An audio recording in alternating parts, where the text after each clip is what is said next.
disadvantage getting to the globalization. Yes. Okay, this is true. We're going to bottom line. Right. Person to person. Yeah, person to person versus organization to organization. Western society, in Europe, if we are doing business, if we are negotiating contracts, we are talking person to person. I believe in one of your presentations you have this slide, but the business card. Oh, yeah. I think that was that hit the nail right on the head. Where in the Japanese business card, it is first the company name, and then the name of the individual. In a Western business card, it's first the name of the individual, and then the name of the company. So it's a person-to-person relationship first. Yeah. I had a book. Ah, here we go. Go ahead. Right. I'm going to show you. So basically, if you want to do business with a Westerner, you need to understand that this person will seek the relationship with the other person first. That means that if you are representing the Japanese organization, you need to be that person. What is very often a problem in building up relationships with Japanese companies for Europeans is that the person that they are talking with, the person that they are negotiating with, doesn't put himself first or herself first, because the company is first.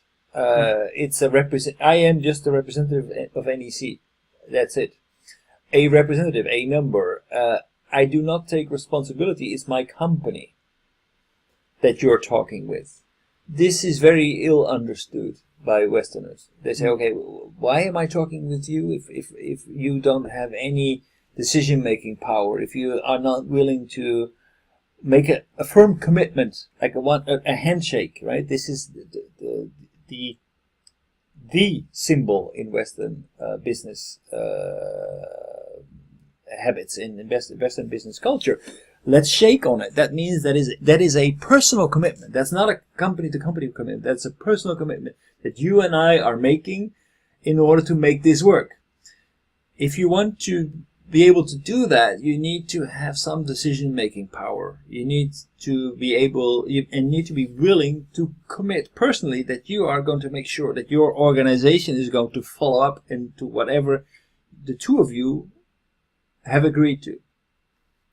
Very often that willingness is looked for by Western companies, but not offered by Japanese companies. The Japanese negotiator needs to go back to his head office, needs to decide, cannot make any concessions in terms of price, in terms of conditions of the contract. And this is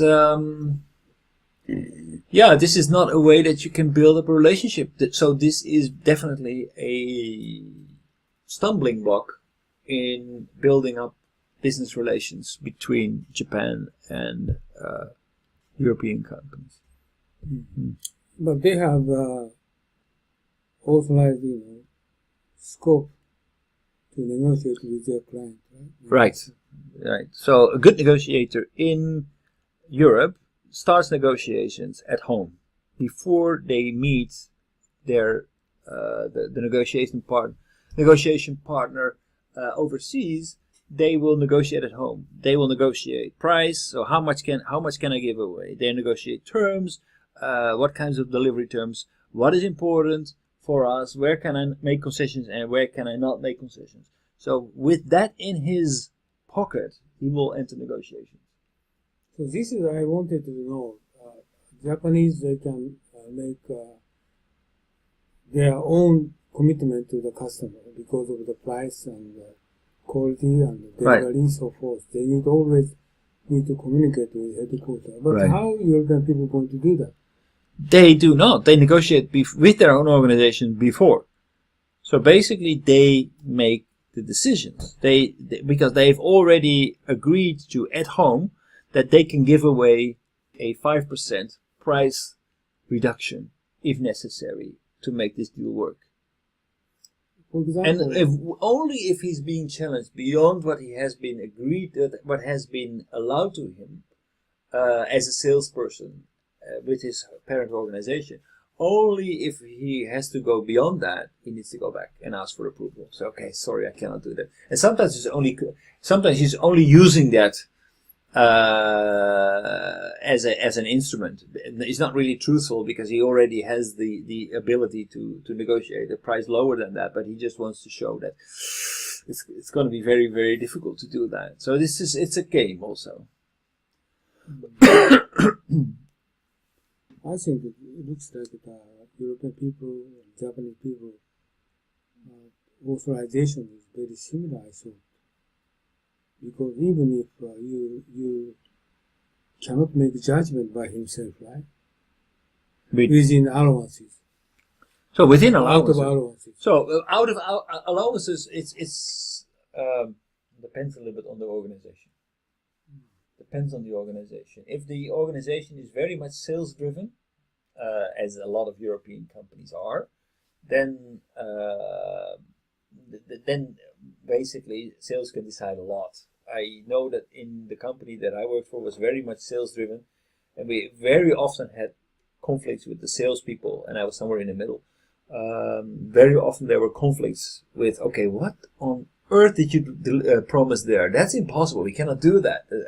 Anyway, I don't care. We need to do it. Just do it. That was a discussion that was very common in our organization. I think it's very, and our organization was not exactly unique in that respect. It was just a... This is one is US and Japan.